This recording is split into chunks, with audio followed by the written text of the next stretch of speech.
የሆነ ሽልማት ተዘጋጀ። ሽልማቱ አሸናፊ ሞቶ ምንድነው? ሰግጥ ፈምስ። መሰገጥ ምን ማለት ነው በሸሪዓ? መሰገጥ በሸሪዓው መነሻ ቃሉ ይስጊጡን መስገጥ ሰገጥዩን ከሚለው ነው የመጣው ይላሉ። አይ ዘመኑን የዋጀ ዳዒና ዳዕዋ ሰግጡ በቃ ሚንበር ላይ ይወጡና ሰገጣን ይቃወማሉ። ኡስታዞች ሁሉ ዳዕዋቸው የቲክቶክ ትሬንድ ሆነ እኮ ወላሂ። ታዲያ ዒልም ምን ጠቀመ? እኔ ቀጣይ ሳምንት ኸጥብ ቢሉኝ ሐቂቃ ነው ብላችሁ ከዚህ የተሻለ ኸጥባለሁ። የልጁን ስርዓት አልበኝነትና ጋጠወጥነት እንተወውና በጁምዓ ወቅት የሚደረጉ ኹጥባዎች ላይ አንዳንዴ ቲክቶክ ላይ የሚሰሩ ሙንከሮችን ለምን በዛ ወቅት ላይ ያንን ሙንከር ለምን እንደሚያስጠነቅቁ ልናውቅ የሚገባው ነገር አለ። እንደሚታወቀው በጁምዓ ላይ የሚሰበሰበው ሙስሊም ማህበረሰብ ከጁምዓ ውጭ ባሉ የሶላት ወቅቶች ላይ አይሰበሰብም፣ አይገኝም። ጁምዓ ላይ የሚሰበሰበውና የሚገኘውን ህዝብ በተመለከተ አብዛኛው ማለት በሚቻል ደረጃ 80% ህዝብ ሚዲያ ተጠቃሚ። ስለዚህ የጁምዓ ኹጥባ ላይ ሊነሳ የሚገባው በሳምንቱ ላይ ያሳለፍናቸውን ወቅታዊ ጉዳዮች ከሆነ አብዛኛው ማህበረሰብ ያለበት ቦታ ላይ የቲክቶክ መንደር ላይ የሚሆን የትኛውም የሚዲያ ዘርፍ ላይ የሚሰራን ሙንከር በኹጥባ ላይ ማስተላለፍና ይህንን ነገር ተጠንቀቁ፣ ይህ አስተሳሰብ ትክክል አይደለም ብሎ መናገሩ ምንድነው ጥፋቱ?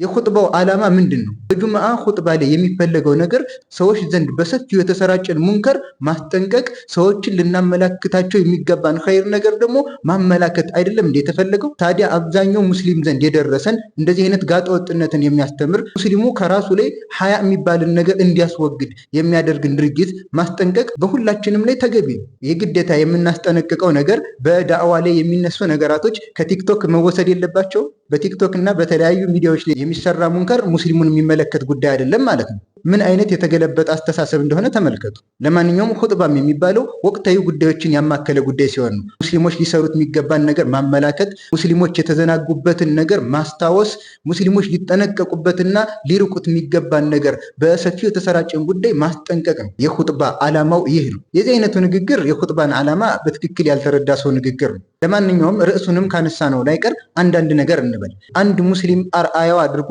ፊት ለፊቱ አድርጎ እንደ ሞዴል ሊይዛቸው የሚገባ ታላቅ ሰው አንድ ረሱል አለይሂ ሰላቱ ወሰላምን ብቻና ብቻ ነው። ከዛ ውጭ ያለው ግለሰብ ጥሩ ጎን ቢኖረው መጥፎ ጎን ይኖረዋል። ጥሩ ቢናገር ስህተት ይኖርበታል። ነቢዩን ሰለላሁ ዐለይሂ ወሰለም የተከተለ ግን በሁሉም ነገሩ ያማረና የተስተካከለ ይሆናል። በአኽላቁም በስነ ምግባሩም ያማረ ሰው ይሆናል። ምክንያቱም ወኸይሩል ሀዲይ ሀዲዩ ሙሐመድን ሰለላሁ ዐለይሂ ወሰለም ከመንገዶች ሁሉ በላጭ የሙሐመድ የነቢዩ ሰለላሁ ዐለይሂ ወሰለም መንገድ ነውና።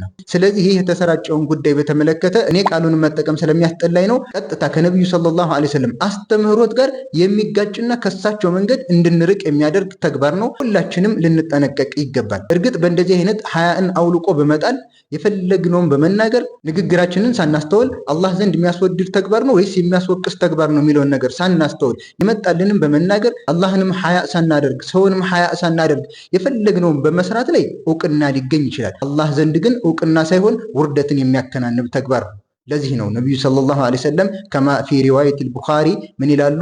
ኢነ ሚማ አድረከ ናሱ ሚን ከላሚ ኑቡወት ልኡላ ኢዛ ለም ተስተሒ ፈስናዕ ማ ሽእት። ሰዎች ከደረሱበት የመጀመሪያ የነብያት ንግግር ውስጥ እፍረት የሚባል ነገር ሐያ ከሌለህ የፈለግከውን ስራ ይላሉ ነቢዩ ሰለላሁ ዐለይሂ ወሰለም። ይህ ንግግር የሁሉም ነብያት ንግግር ነው ማለት ነው። ስለዚህ የፈለግከውን እንዳትናገር የፈለግከውን እንዳትሰራ የሚከለክልህ ምንድነው? ሐያ። ይህንን ነገር አውልቀን እንድንጥል ነው ዛሬ በዚህ አይነት መልኩ ጥሪ እየተደረገ ያለው። ይህንንም ስራ የሰራው ሰው ደግሞ አንደኛ ተብሎ የሚሸለምበት ሰዓት ማለት ነው። በመሰረቱ ይህንን ንግግር ራሱ የተናገረው ሰው ይህ ንግግር የሚያሳፍርና የሚያስጠላ ስለሆነ ይህንን ንግግር አትጠቀሙ ብሎ ራሱ ተመልሷል። እንዴትስ ሆኖ ነው አንድ ነቢዩ ሰለላሁ ዐለይሂ ወሰለም መሪዬ ናቸው ነብዬ ናቸው ብሎ ያመነ ሰው እንደዚህ አይነት ስርዓት አልበኝነትን ሊላበስ የሚችለው? የኛ ነብይ ረሱል ዐለይሂ ሰላቱ ወሰላም ከንግግራቸው ጸያፍን ነገር ተናጋሪ ራሱ አይደለም፣ ንግግራቸው ቁጥብ ነው። እኛንም ከቻልን መልካም እንድንናገር ያዘዙን። መን ካነ ዩእሚኑ ቢላሂ ወልየውሚል አኺር ፈልየቁል ኸይረን አው ሊየስሙት። በአላህና በመጨረሻው ቀን የሚያምን መልካምን ይናገር፣ አለበለዚያ ዝም ይበል። መልካምን መናገር ካልቻልክ ሰዎችን የሚያስከፋ ነገር፣ ጸያፍን ነገር፣ የሚያስጠላ ነገር እንዳትናገር ዝም በል ነው ነብዩ ሰለላሁ ዐለይሂ ወሰለም ያሉት። ይህ ነው ነብዩ ሰለላሁ ዐለይሂ ወሰለም ኡማቸውን የሚያንጹበት የሚቀርጹበት መንገድ። ቡኻሪ ላይ በተዘገበ ሐዲስ መሰረት አብዱላህ ብኑ ዓምር ረዲየላሁ ዐንሁ ምን ይላል?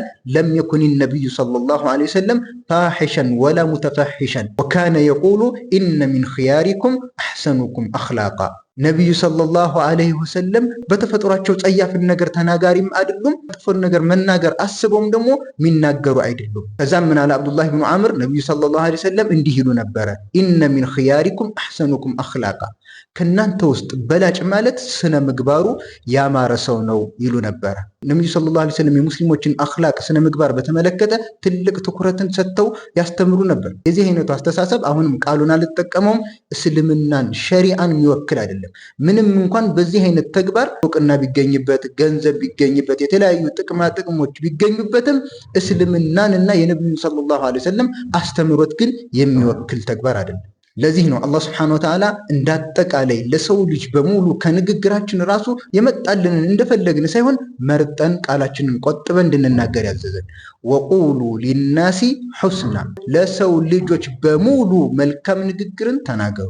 መጣለትን ማውራት፣ እንደፈለገ መስራት፣ ለአላህ ሐያ አለመኖር፣ ለሰው ልጅም ሐያ አለመኖር፣ ሰው ምን ይለኛል አለማለት፣ ይህ ነው እንግዲህ ዛሬ እያሸለመ ያለው። ሱብሃንአላህ ነገሩ ተገልብጦ ማለት ነው። ነገር ግን ሙስሊም መቼም ይሁን መቼ ሞዴሉ ረሱል አለይሂ ሰላቱ ወሰላም ናቸው። ሁሌም እሳቸውን ፊት ለፊታችን አድርገን የእሳቸውን አርአያ ስንዝር በስንዝር ልንከታተል ይገባል። ወሰላሙ አለይኩም ወራህመቱላሂ ወበረካቱ።